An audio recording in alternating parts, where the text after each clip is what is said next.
शुरू कर रहा हूँ।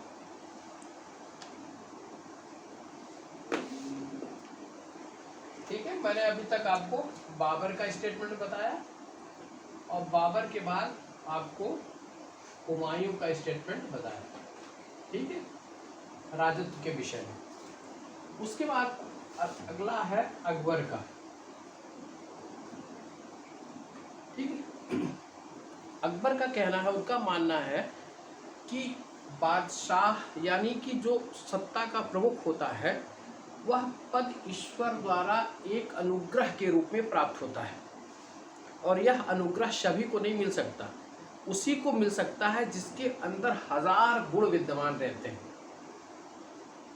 उसने कहा कि बादशाह ईश्वर से या परमात्मा से फूटने वाला वह तेज है और विश्व प्रकाशक जो सूर्य की किरणें है उसके समान होता है। ठीक है, यह स्टेटमेंट आपका अकबर का है जिसे अबुल फजल ने जारी किया था। मैं पुनः एक बार रिपीट कर देता हूँ। बाबर का कहना है राजत्व के विषय में, बादशाह के विषय में, कि बादशाही एक बंधन है और बादशाह को एकांत का जीवन या आलस्य का जीवन नहीं व्यतीत करना चाहिए। हुमायूं कहता है यह बादशाह ईश्वर का प्रतिनिधि होता है। ठीक है, और बादशाह प्रजा की रक्षा उसी प्रकार से करता है जिस प्रकार से ईश्वर अपने प्राणियों की रक्षा करता है। ये हुमायूं का कहना है। अकबर का कहना है कि बादशाह या बादशाही जो है ईश्वर से प्राप्त होने वाला एक अनुग्रह होता है और वह अनुग्रह उसी को प्राप्त होता है जिनके अंदर 1000 गुण विद्यमान होते हैं। ठीक है, उसने इसको कहा है फर्रे इजीदी या किया खुरा, यानी कि दैवी ज्योति पुंज के रूप में।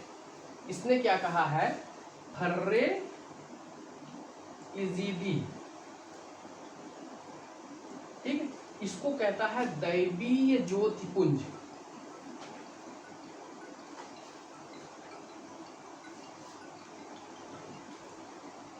दैवीय ज्योति पुंज, यानी कि बादशाह जो है वो दैवी ज्योति से कि एक प्रकाश के रूप में रहता है। फर्रे इजीदी जो शब्द इस्तेमाल किया गया है, ठीक है, या उसे किया खुरा नाम दिया। इसका मतलब होता है अलौकिक आभा मंडल, अलौकिक आभा मंडल। ठीक है, अकबर के विषय में जहांगीर के वो अबुल फजल कहता है, यानी कि यह जो है ईश्वर से प्रदत्त एक अनुग्रह है और जिसके अंदर 1000 गुण होते हैं उसी को यह अनुग्रह प्राप्त होता है। ठीक है, एक स्टेटमेंट ये आया था। और दूसरा उसने कहा कि यह परमात्मा से फूटने वाला प्रकाश है। ठीक है, और यह सूर्य की किरणों के समान होता है। ठीक है, विश्व प्रकाशक सूर्य की किरणों के समान होता है। इसको इसने फर्रे इजीदी यानी कि दैवी ज्योतिपुंज और यह क्या खुरा अलौकिक आभा मंडल के समान उसको बताया है। यह तो हमारा बादशाह के विषय में जो लोगों की सोच थी उस समय बादशाहों की, उसने बयान किया। ठीक है, इसने कहा कि बादशाह का काम क्या होना चाहिए। बादशाह के उसने 2 काम बताए। ये कार्य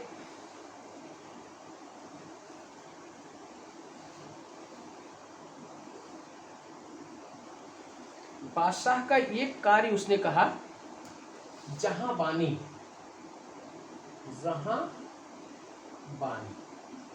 और दूसरा कार्य उसने कहा जहांगीरी,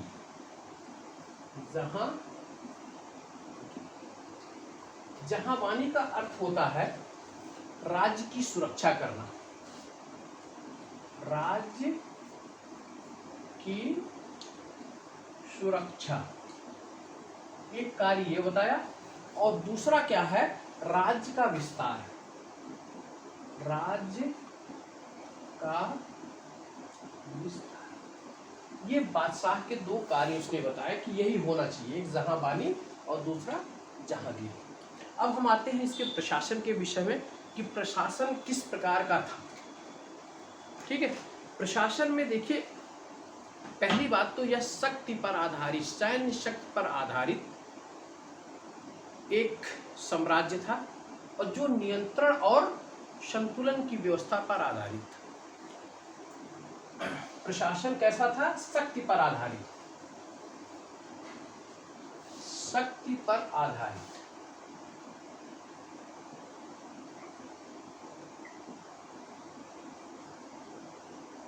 और किस पे? इसके साथ साथ क्या था? वह नियंत्रण और संतुलन, नियंत्रण और संतुलन, इसके साथ साथ इस पर भी आधारित। ठीक है। इसमें हमको कई क्षेत्रों के, जैसे कि देशी मतलब भारतीय और गैर भारतीय दोनों तत्वों के मिश्रण हमें प्राप्त होते हैं इसके प्रशासन में। भारतीय तत्वों में हम देखते हैं कि जब भू राजस्व प्रशासन इसका देखते हैं तो भू राजस्व के क्षेत्र में भारतीय और विदेशी दोनों तत्वों का मिश्रण यहाँ पर हमको दिखाई देता है। ठीक है। इसके साथ साथ हम देखते हैं कि जब ये प्रांतों में या अन्य जगहों पर एक प्रशासक के साथ साथ दूसरे प्रशासक को भी वहाँ पर उसके संतुलन में मतलब नामित करता है, तो वह प्रणाली भी हमको विदेशी तत्व की तरफ इशारा करती है। वह मिस्र पर आधारित, मिस्र के शासकों की वह पद्धति थी।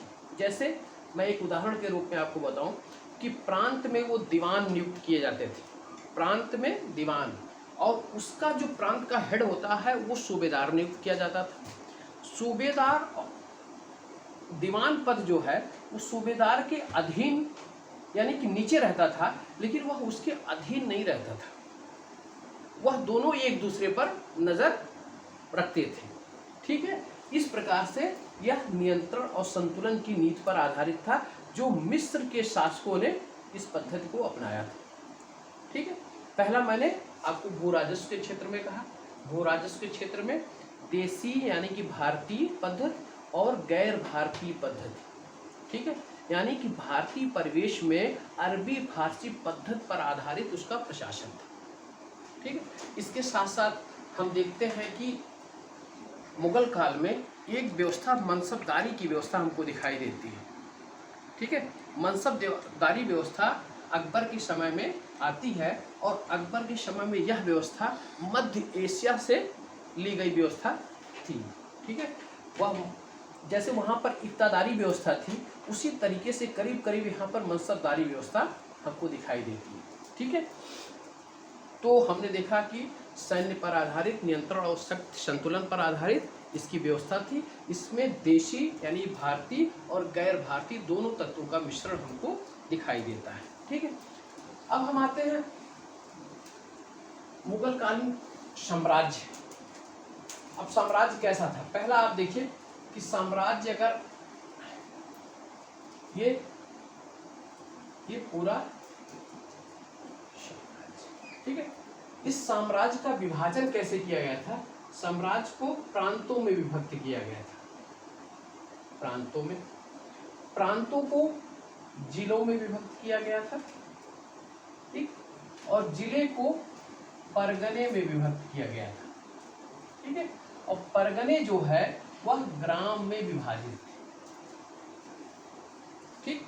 यानी कि साम्राज्य किसमें था? प्रांत में, प्रांत जिलों में, और जिले परगने में, और परगने ग्राम में विभाजित थे।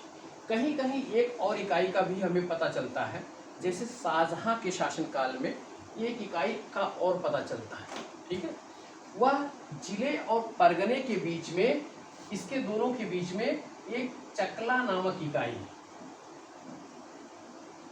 का पता चलता है, जो कुछ परगनों का के ऊपर यह इकाई रहती थी। किसके शासनकाल में? शाहजहां के शासनकाल में। ठीक है। अमूमन हम देखते हैं कि साम्राज्य प्रांत में, प्रांत जिले में, जिले परगने में, और परगने ग्राम में विभाजित थे।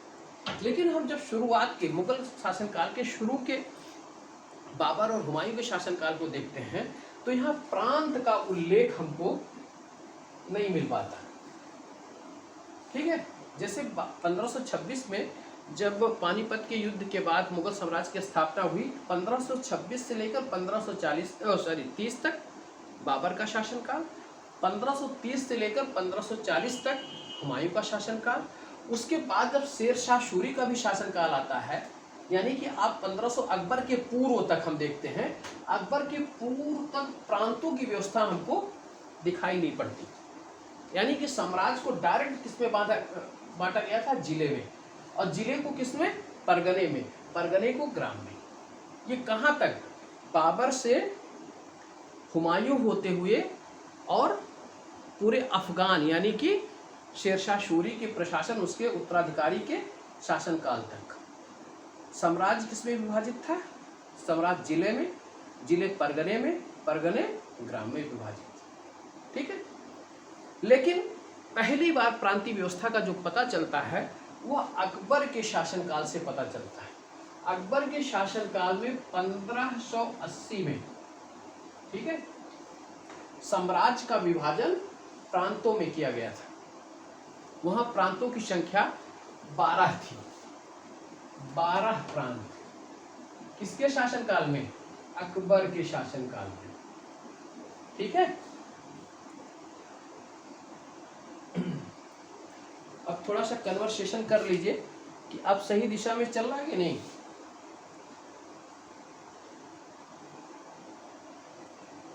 जी बताएं आम्रपाली जी। जी सर, आवाज आ रही है। अच्छा अच्छा, चलिए, बहुत बहुत धन्यवाद, आभार, सब कुछ ठीक है।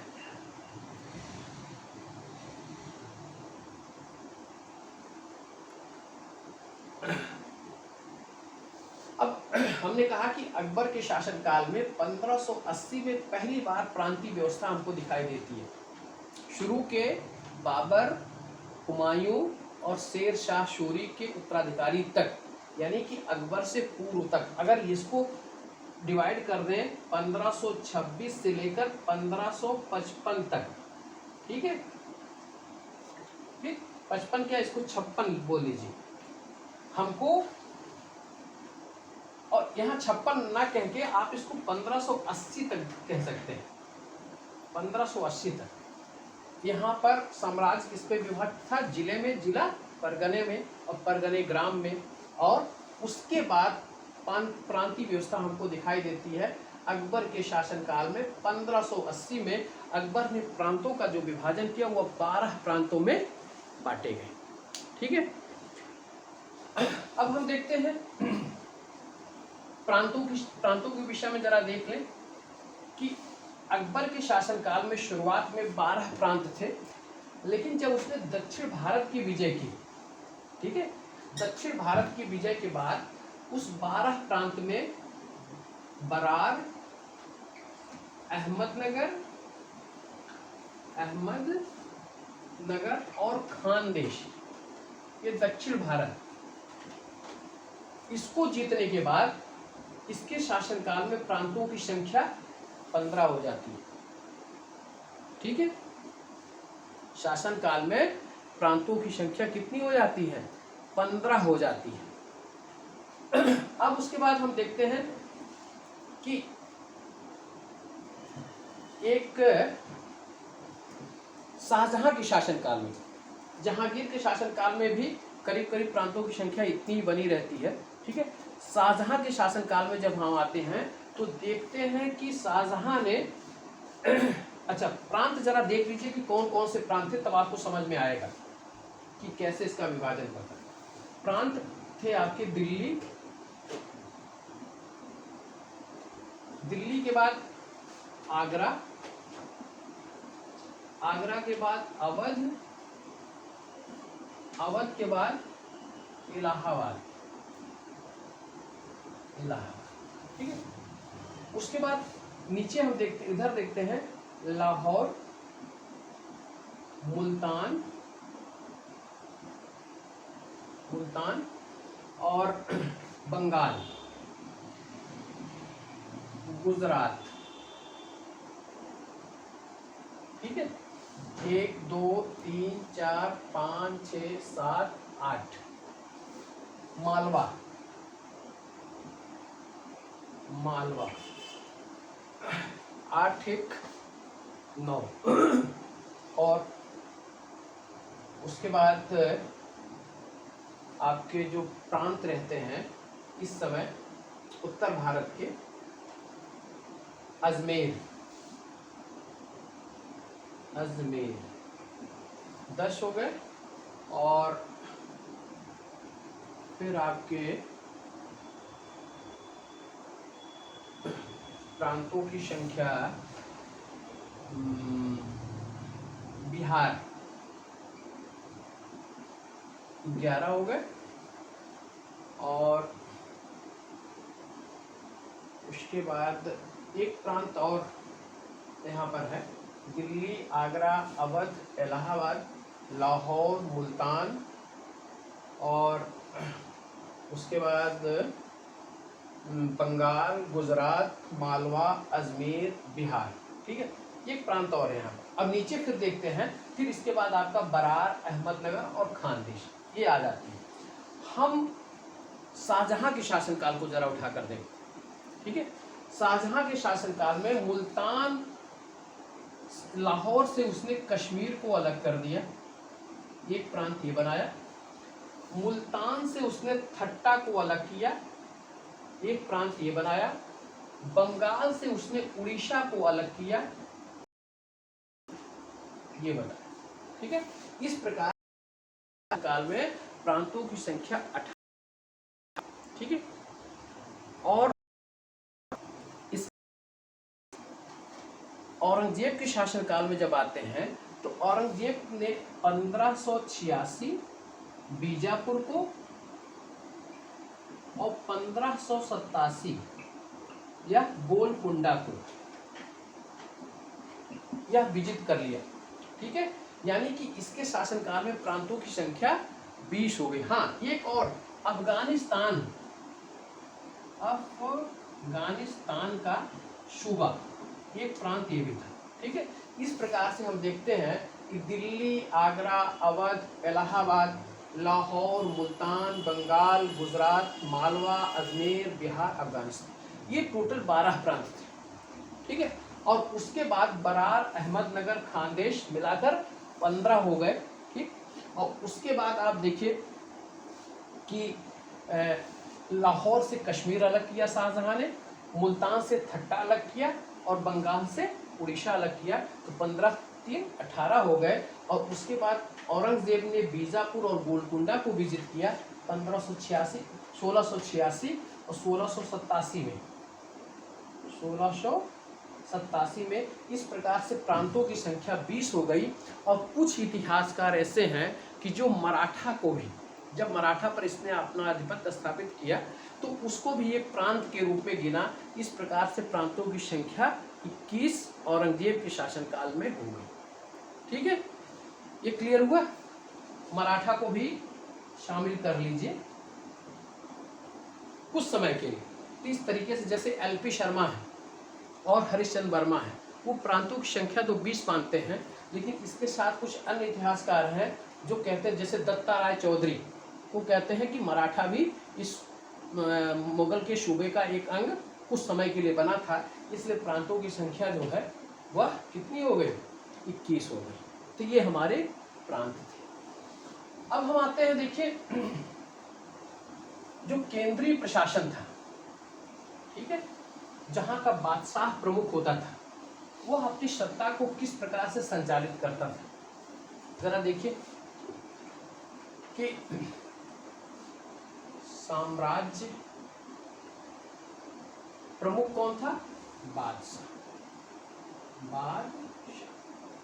ठीक। उसके बाद जो अधिकारी होते थे, वो उन अधिकारियों में एक नाम आप जरा देखिए कि एक नाम वजीर। हर शासनकाल में सल्तनत में जब हम देखते हैं तो सल्तनत में भी आपको कौन से दीवाने वजारत, वहां भी वजीर, यानी कि ये प्रधानमंत्री की भूमिका में रहता था। प्रधानमंत्री सैनिक असैनिक सभी कार्यों का या सभी विभागों का यह प्रमुख रहता था, वो वजीर कहलाता था। जरा यहाँ थोड़ी सी आप बात समझिएगा। वजीर पद बाबर और प्लस हुमायूं, इनके शासनकाल में यह पद बना रहा। ठीक है। अकबर के शासनकाल में इसी वजीर को वकील कहा जाने लगा। क्या कहा जाने लगा? वकील कहा जाने लगा, जिसपे बैरम खां की नियुक्ति हुई थी। अकबर का जो प्रारंभिक दौर है वह बादशाह के बाद साम्राज्य का जो प्रमुख होता था वो वकील कहलाना था, और हुमायूं और बाबर के समय में वह वजीर कहलाता था। ठीक है। और अकबर के शासनकाल के प्रारंभिक दौर में यही वजीर वकील में बदल गया। बाद में अकबर ने बैरम खां की शक्ति को बढ़ता हुआ देखकर, जब उसके साथ तिलवारा का युद्ध होता, फिर वकील की शक्ति को कट करना, यानी कि उसकी शक्ति को सीमित करना शुरू किया, और अंत में यह समाप्त भी कर देता है। और इसके बाद उसने अपने शासनकाल के 8वें वर्ष, ठीक है, दीवान ए वजारत ए कुल नामक एक पद का सृजन किया। नाम क्या है? 8वें वर्ष, यानी कि 1556 में जब वो सत्ता ग्रहण किया, 56 से 8 वर्ष जरा जोड़ डालिए, कितना हुआ? 1508 6 14 64 में उसने कौन सा पद सृजित किया? दीवान ये वजारत ये कुल नामक पद का सृजन किया। अब वजीर जो है, जो वकील में तब्दील हुआ था, वही वकील जो है बाद में शक्ति किसमें आ गई? दीवान ये वजारत कुल, यानी कि दीवान में आ गई। ठीक।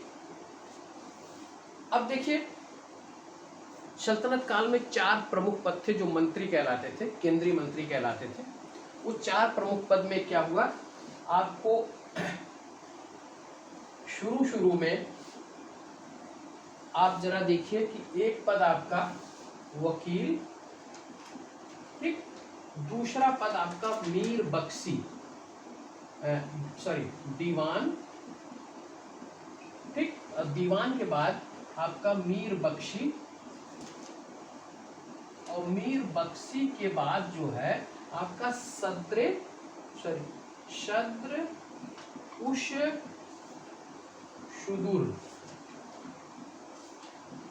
शत्रु सुदूर।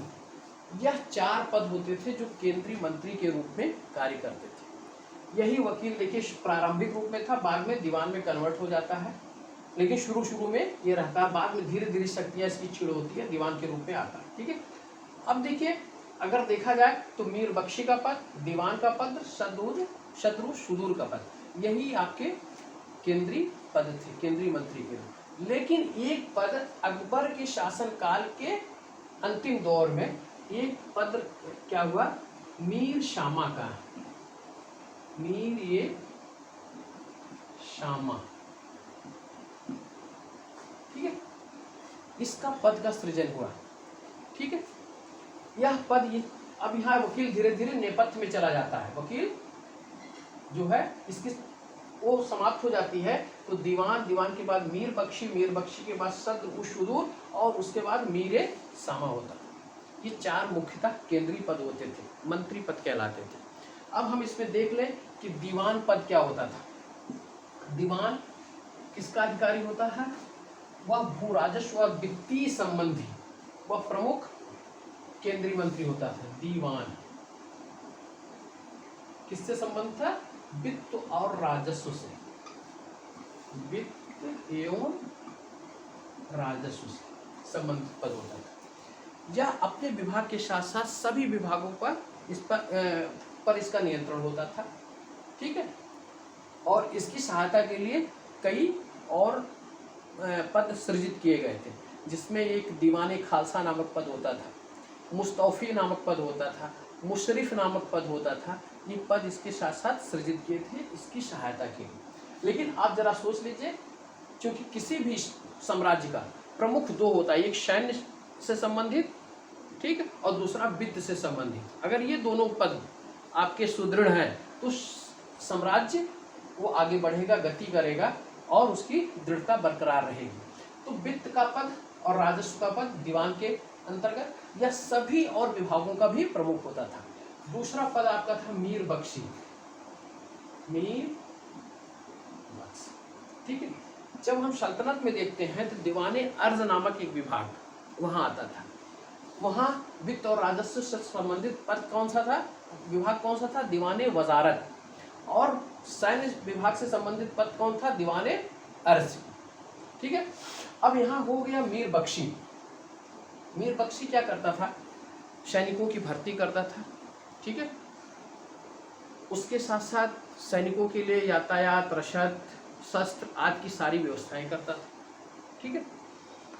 और वह एक प्रमुख बात ये थी कि सैनिकों को वेतन जो है सिर्फ युद्ध के समय ही मीर बख्शी प्रदान करता था और शेष समय वेतन का कार्य जो है दीवाने तन नामक अधिकारी करता था, दीवाने तन नामक, ठीक है। मीर बख्शी कब प्रदान करता था, ये सारा मतलब सैन्य विभाग का सब प्रमुख रहता था, ठीक है। लेकिन वेतन देना तब वो करता था सिर्फ जब वो युद्ध का संचालन हो कर मतलब युद्ध चल रहा हो तब वेतन देता था, वरना वेतन देने का काम दीवाने तन देखता था। और सैनिकों की भर्ती करना, घोड़े रखना, हुलिया रखना, उसकी यातायात और रसद की व्यवस्था करना, शस्त्र की व्यवस्था करना, ये सारा कार्य मीर बख्शी करता था, ठीक है। अब हम देखते हैं मीर बख्शी के बाद जो तीसरा प्रमुख पद था वो मीर शामा, मीर शामा ये पद था।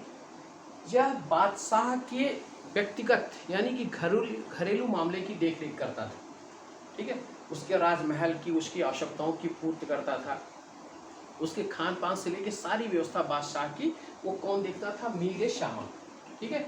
मीर शामा ये पद बहुत महत्वपूर्ण होता गया क्योंकि बहुत ही विश्वसनीय व्यक्ति को यह पद दिया जाता था। भाई जो बादशाह के करीब रहे, बादशाह के कार्यों से, उनके जीवन से संबंधित सभी निर्णय वो लेता हो, वह व्यक्ति महत्वपूर्ण होता ही है, तो यह मीर शामा होता था। शाहजहां के शासनकाल तक मीर शामा नाम से यह पद चलता रहा, लेकिन औरंगजेब के शासनकाल में इसे खाने शामा कहा जाने लगा, खाने शामा। किसके शासनकाल में, औरंगजेब के, यही मीर शामा, ठीक है। और यह अकबर से लेकर शाहजहां तक क्या कहलाता था, यह कहलाता था मीर शामा, ठीक है। इसके बाद जो दूसरा पद होता था नेक्स्ट, उसका नाम है सद्र उष्ण सुदूर,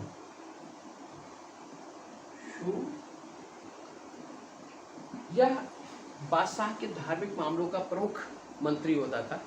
धार्मिक मामलों पर यह बादशाह को सलाह दिया करता था। और सद्र उष्ण सुदूर जो है कभी कभी क्या अक्सर जो है इसे न्याय का भी कार्य दिया जाता था करने के लिए। जब न्याय का कार्य दिया जाता था तो यह कहलाता था काजी उल कुजात, काजी उल कुजात, ठीक है। यह न्याय का जब कार्य करता था तो क्या कहलाता था, काजी उल कुजात कहलाता था। और जब धार्मिक मामलों का कार्य करता था तो यह सद्र उष्ण सुदूर कहलाता था, ठीक है। अब हम आपको पुनः एक बार रिपीट कर दे रहे हैं कि केंद्रीय स्तर पर जो प्रमुख मंत्री होते थे, पहला वजीर, वह वजीर कब से, बाबर और हुमायूं के शासनकाल में वजीर रहता था। अकबर के शासनकाल में उसी का पदनाम वकील में बदल गया, लेकिन अकबर ने अपने शासनकाल के 8वें वर्ष एक नए पद का सृजन किया जिसे दीवान ये वजारत कुल कहा जाता था। और फिर वकील का पद धीरे धीरे उसमें स्थानांतरित हो गया, उसके जो अधिकार थे उसके उत्तरदायित्व थे, ठीक है। दूसरा प्रमुख यह वित्त और राजस्व से संबंधित प्रमुख पद रहता था। इसके बाद जो दूसरा प्रमुख पद है वो मीर बख्शी का है। वह सैन्य विभाग का प्रधान होता था। सैनिकों की भर्ती करना, उनकी हुलिया रखना, उनको युद्ध के समय वेतन देना, उनके यातायात और रसद की व्यवस्था करना, उनके शस्त्र अस्त्र की व्यवस्था करना, यह कार्य कौन करता था, मीर बख्शी करता था, ठीक है। और युद्ध के बाद जो है जो वेतन देने का कार्य सैनिकों को करता था वह दीवाने तन नामक अधिकारी करता था, ठीक है। इसके बाद एक पद है आपको मीर शामा। वो बादशाह के घरेलू मामलों का प्रमुख होता था, प्रमुख मंत्री होता था। बादशाह के दैनिक कार्यों से लेकर सब कुछ उसकी देख रेख में ही निर्धारित किया जाता था, यानी कि ये महत्वपूर्ण पद बन गया था। मीर ई शामा को औरंगजेब के शासनकाल में खाने ए शामा के नाम से जाने लगा था। ठीक है, उसके बाद आपका एक पद होता था सद्र उश सुदूर। सद्र उश सुदूर धार्मिक मामलों का प्रधान होता था।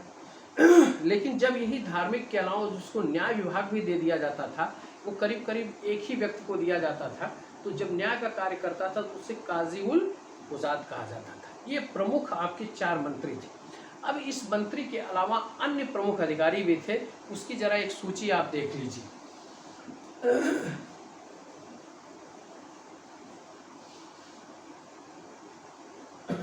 उसकी सूची देखिए अधिकारियों की। एक अधिकारी है दीवाने खालसा। दीवाने खालसा यह खालसा भूमि का प्रबंध करने वाला प्रमुख अधिकारी होता था। खालसा यानी कि जो केंद्रीय सरकार के नियंत्रण में जो भूमि रहती थी वह खालसा भूमि कहलाती थी, और इसका प्रबंधन संभालने वाला अधिकारी दीवाने खालसा कहलाता था। इसके बाद आप देख लीजिए दीवाने वयुतात। वयु, ठीक है, उस समय जो कारखाने रहते थे, ठीक है, उस कारखानों को वयुतात कहा जाता था। यानी कि उस समय जो शाही कारखाने थे उसका प्रमुख अधिकारी क्या कहलाता था? दीवाने वयुतात कहलाता था। ठीक है, इसके बाद आप देखिए एक अधिकारी दरोगा ये डाक चौकी। दरोगा ये डाक चौकी, यह जो है आप इसको लिखते जाइएगा, शाही कारखानों का प्रमुख। शाही कारखानों का प्रमुख। ठीक, दरोगा ये डाक चौकी जो है गुप्तचर विभाग का प्रमुख होता था। गुप्तचर विभाग का प्रमुख होता था, जिसे दरोगा ये डाक चौकी कहा जाता था। इसके बाद एक अधिकारी आपका है वाकया नवीश।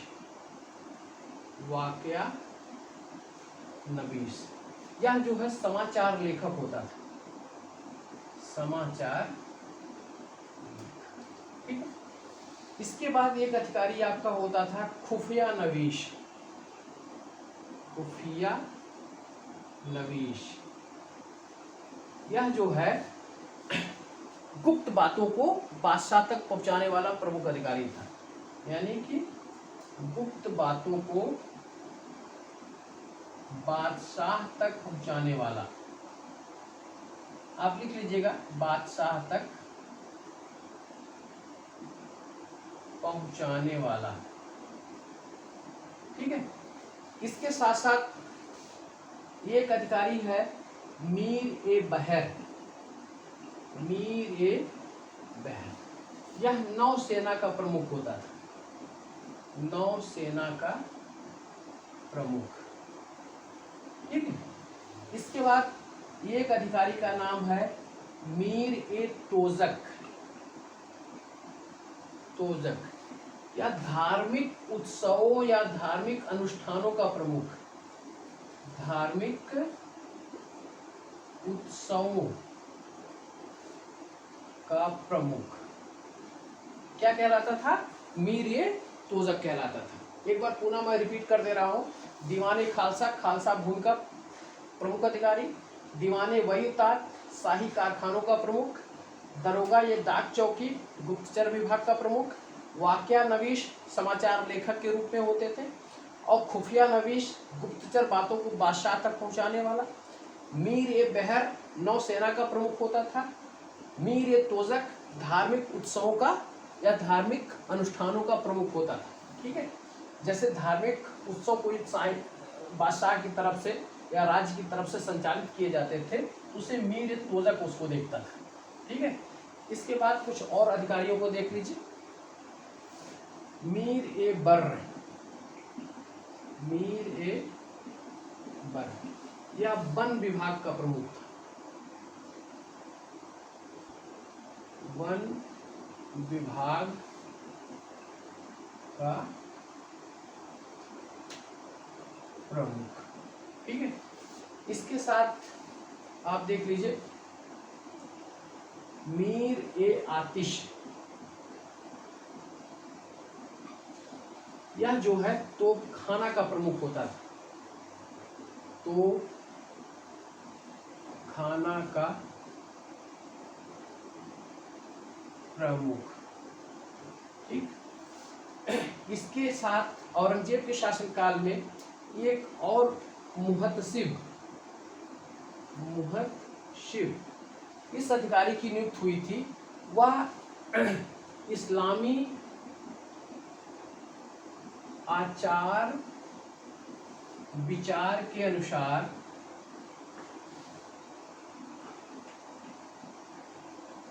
विचार का पालन कराने वाला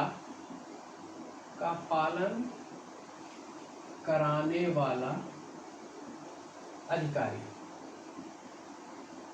यानी कि एक तरीके से इस्लामी धर्मशास्त्र के अनुसार जो नैतिक व्यवस्था होती थी उसका पालन कराने वाला प्रमुख अधिकारी मुहतसिब कहलाता था। इस अधिकारी की नियुक्त औरंगजेब के शासनकाल में हुई थी। इसके साथ साथ आप देख लीजिए मुशर्रिफ, इसको कहते थे प्रमुख लेखाकार,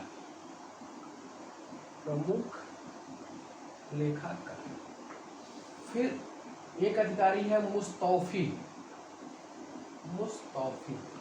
इसको लेखा परीक्षक,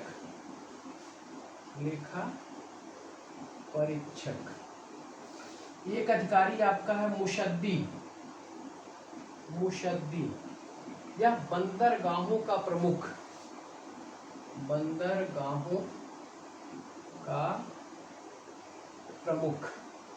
एक आपका है हरकारा, इसे संदेशवाहक,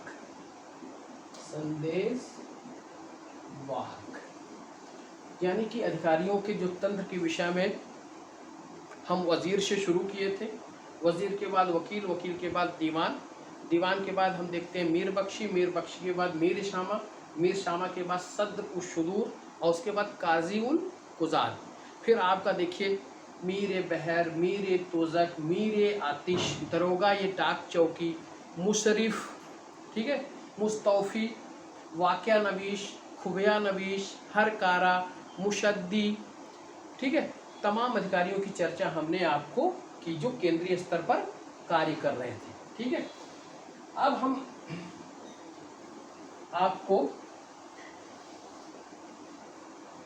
केंद्र के ये प्रमुख अधिकारियों के बाद आप प्रांतों के बाद जिलों के बाद परगनों का, ठीक है, लेकिन आज घड़ी ने काफ़ी समय गुजार दिया और हम लोग करीब 1 घंटे से जो पठन पाठन में संलग्न थे उसमें काफ़ी कुछ समय मेरा नष्ट हो गया था, लेकिन चूँकि 10:35 हो रहा है तो आज हम केंद्रीय प्रशासन, ठीक है, और केंद्र के प्रमुख अधिकारियों तक ही अपने को सीमित रखेंगे।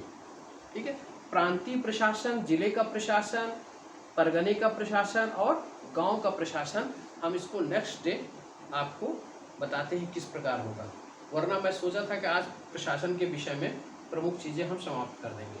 ठीक है, तो चलिए ठीक है, आप लोग आज का लेक्चर यही समाप्त होता है। आप लोगों को शुभकामनाओं के साथ बहुत बहुत शुभ रात्रि।